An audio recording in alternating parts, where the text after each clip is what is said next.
La deuxième nouveauté que je vais vous montrer, alors qui celle-là est absolument géniale, et je suis sûr que tout le monde va la trouver géniale. Ah, c'est l'en 3D là, où tu l'as modifié. C'est le fait qu'on va pouvoir faire tourner un personnage. Mais ça, c'est Dieu qui est tombé sur. Ça, c'est fabuleux. Ça y est. Alors là, vous voyez, regardez, là j'ai une photo. Tu as trouvé la lumière. Voilà, avec une voiture, et je vais lui mettre ma Séverine là, qui est là et qui a été photographiée. Vraiment rien à voir. Bon. Donc première chose, ce que je vais faire, c'est que je vais la prendre directo, c'est l'emmener ici. Tac, je l'emmène et je la mets ici. Voilà. Donc là, je vais la réduire. Alors oui, je vais peut-être même pas faire ça. Je vais faire en passant par fichier. Je vais faire importer et incorporer. Comme ça, je vais avoir Séverine ici et comme ça, elle va se mettre à la bonne taille directos. Voilà, comme ça, c'est plus cool. Pourquoi? Parce que quand vous importez, vous avez une possibilité, mais si vous faites rien, elle est par défaut. Mais à ton âge, t'es pas en flemmard, normalement. D'importer en objet dynamique. Et si vous importez en objet dynamique, eh ben, vous avez donc l'objet dynamique qui va vous mettre sur la plus grande hauteur ou sur la plus grande largeur. Ce qui vous évitera d'avoir à réduire, de ressortir de là. Alors, je fais ça. Et là, je vais me servir que d'intelligence artificielle. Je ne dis pas que je le ferai dans la vraie vie. Dans la vraie vie, vous allez voir, il y a des petits liserés, des petits trucs que vous pouvez affiner. Mais là, déjà, je trouve que c'est assez super. Vous lui dites que vous voulez supprimer l'arrière-plan. Voilà, il va vous supprimer l'arrière-plan. Qu'est-ce qu'il fait? Eh bien, il vous crée carrément un masque. Vous voyez, ce n'est pas un truc ridicule, c'est un masque. Donc, vous pouvez modifier votre masque si vous voulez, etc. Ça, c'est la partie que j'adore. Mais la partie qui est géniale, c'est que je vais faire une transformation manuelle. Alors, si vous ne connaissez pas le raccourci, c'est menu édition. Et vous allez faire, voilà. Et si vous connaissez le raccourci, c'est pomme T. Et quand vous avez maintenant la... Alors, commande T pour ceux qui sont mis au Mac il y a moins de 20 ans. Regardez, vous avez la rotation de l'objet ici. Alors, je clique sur la rotation de l'objet. Il va vous faire une préparation de l'objet rotatif. Tu veux dire que tu objectivises une femme? Oui. Bien.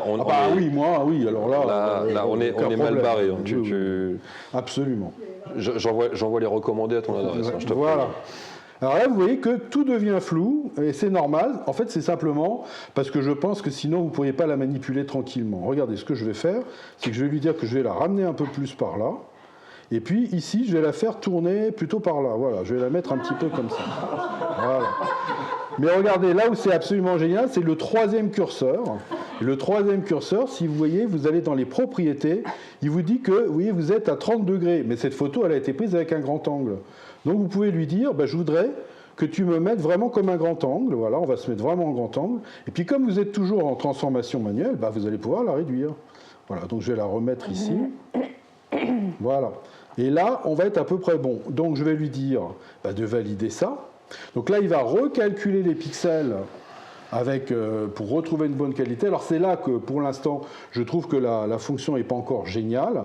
C'est que moi, je trouve quand même que ça reste un peu flou. C'est un peu trop flou. Donc il manque un peu de résolution.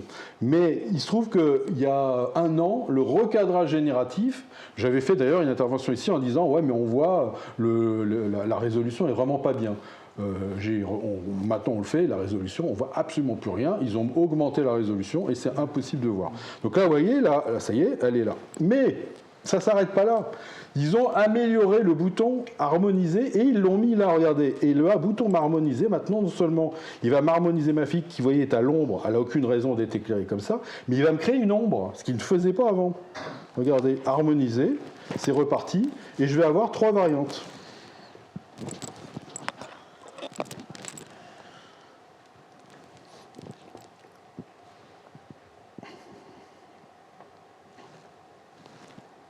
Alors pour l'instant, c'est sur un calque à part, donc ça il va falloir qu'ils affinent encore un peu, mais bon, ça va se faire petit à petit, ça, parce que vous allez voir que l'ombre, elle va être sur le calque, donc ça va être un peu plus compliqué.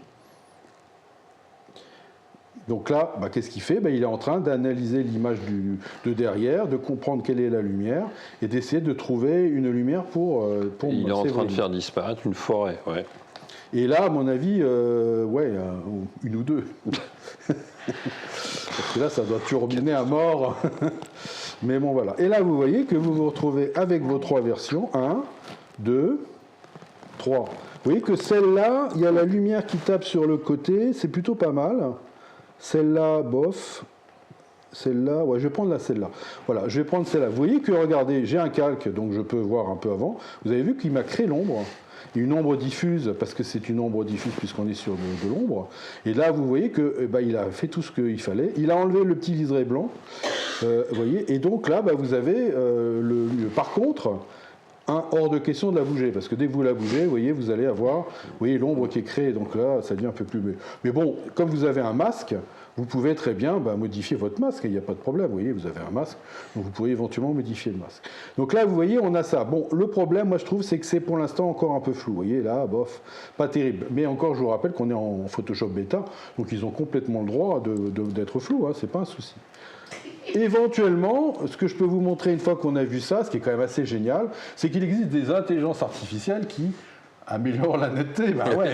Bien sûr, bien sûr. Alors je vais vous en montrer deux. Vous allez voir que les gars qui développent les intelligences artificielles, à mon avis, doivent être quand même assez masculins, parce que vous allez voir que quand ils commencent à faire imaginer des choses, on sent que c'est assez masculin. Je vous laisse voir. Je crains le pire.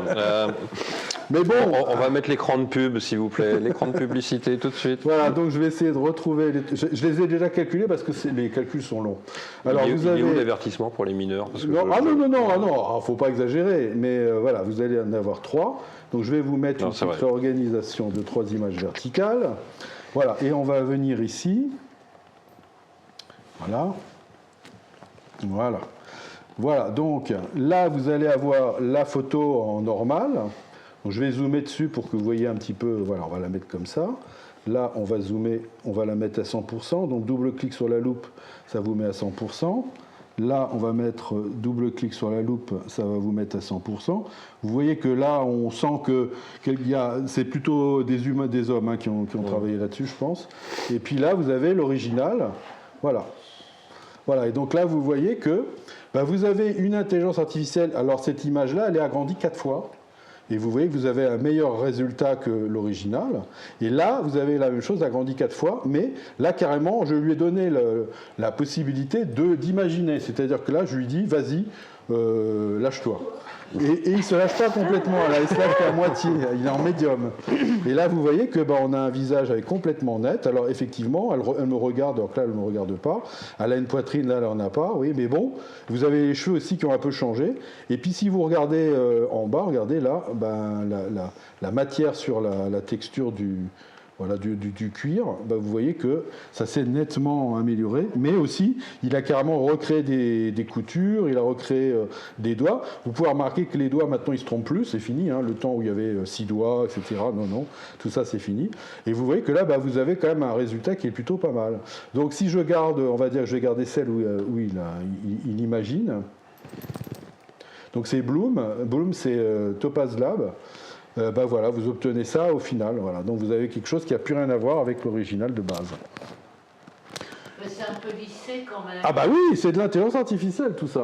Donc après, libre à vous de faire du Photoshop là-dessus, de rajouter des défauts. Tu as des prompts de défauts de peau maintenant. Et puis alors maintenant, vous avez en plus la possibilité de lui dire, mais bon, là oui, ce que je voulais vous montrer simplement, c'est que quand même à la base... On sur certains rendus avec des peaux qui, si elles avaient été photographiées, le client nous demanderait de les retoucher. Ouais, exactement. On en est revenu là, quand même. Vous voyez qu'au départ, vous aviez la fille comme ça, elle s'appelle Séverine, et regardez maintenant comment elle est. Vous voyez, donc ça n'a plus rien à voir, quoi. Voilà, donc vous pouvez partir sur maintenant une pose et une fille qui est de face, la mettre de 3/4. Alors je pourrais la mettre de dos, mais ça n'a aucun intérêt parce qu'il va complètement inventer, donc là je vois pas l'intérêt. Mais si vous n'êtes pas, vous dites c'est dommage qu'elle soit pas un tout petit peu plus sur le côté, ça peut être la voiture, j'aurais pu le faire sur la voiture, ça marche très très bien. Et donc vous allez pouvoir travailler comme ça. Encore une fois, c'est sur Photoshop Beta, donc on peut imaginer que dans peu de temps ça marchera.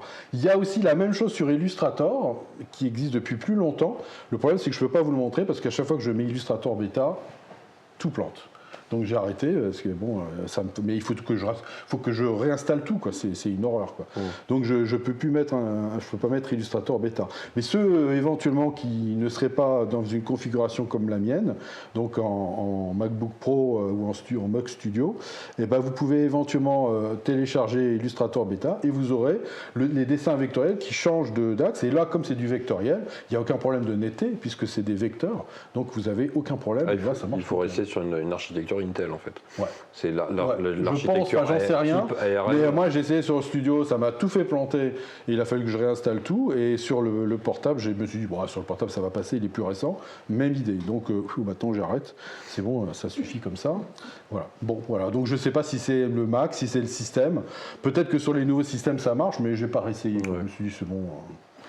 Voilà. Ça marche. Donc, voilà. Bon, c'était Bon. des petits quarts d'heure.